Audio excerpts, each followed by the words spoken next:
অতীতে আমি তোমাকে ভালোবেসেছিলাম, এ কথা জানা সত্ত্বেও তুমি চলে গেছো পরপুরুষের কাছে।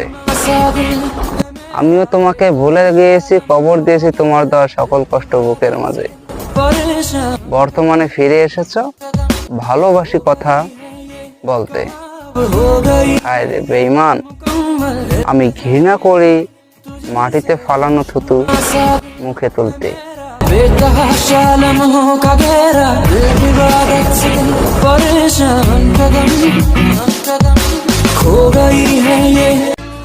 আমরা মানব জাতি খুব অদ্ভুত, তাই না?